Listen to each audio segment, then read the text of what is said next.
नाज़रीन हम ख़बर अवां सां शेयर कंदा हलूं। दौलतपुर की अदालत जवाबदार गुलाम मुस्तफ़ा राजपूत की ज़मानत मंजूर करे वरिती आहे।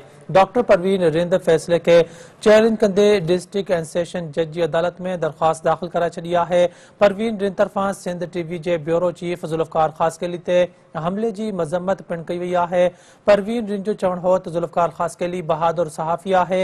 हक़ सच लिखण ते ही सायो पियो वञे। अहम ख़बर अवां सां शेयर कयूं पिया। दौलतपुर की अदालत जवाबदार गुलाम मुस्तफ़ा राजपूत की ज़मानत मंजूर करे वरिती आहे। डॉक्टर परवीन रिंद फैसले के चैलेंज कंदे डिस्ट्रिक्ट एंड सेशन जज की अदालत में दरख्वास्त दाख़िल कराए छॾी आहे। परवीन रिंद तरफ़ां सिंध टीवी के ब्यूरो चीफ ज़ुल्फ़कार ख़ासकेली ते हमले की मज़म्मत पिण कई वई आहे। परवीन रिंद जो चवण हो तो ज़ुल्फ़कार ख़ासकेली बहादुर सहाफ़ी आहे।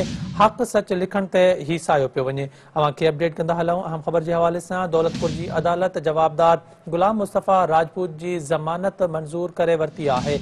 डॉक्टर परवीन रिंद फैसले के चैलेंज कंदे डिस्ट्रिक्ट एंड सेशन जज की अदालत में दरख्वास्त दाख़िल कराए छॾी आहे। परवीन रिंद तरफ़ां सिंध टीवी के ब्यूरो चीफ ज़ुल्फ़कार ख़ासकेली ते हमले की मज़म्मत पिण कई वई आहे।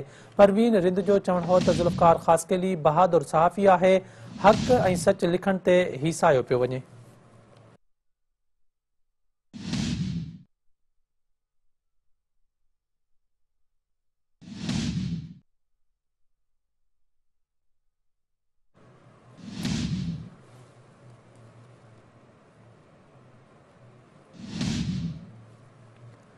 दौलतपुर की अदालत जवाबदार गुलाम मुस्तफ़ा राजपूत की ज़मानत मंजूर करे वरिती आहे। डॉक्टर परवीन रिंद फैसले के चैलेंज कंदे डिस्ट्रिक्ट एंड सेशन जज की अदालत में दरख्वास्त दाख़िल कराए छॾी आहे।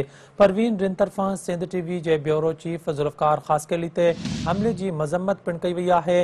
परवीन रिंद जो चवण हो तो ज़ुल्फ़कार ख़ासकेली बहादुर सहाफ़ी आहे।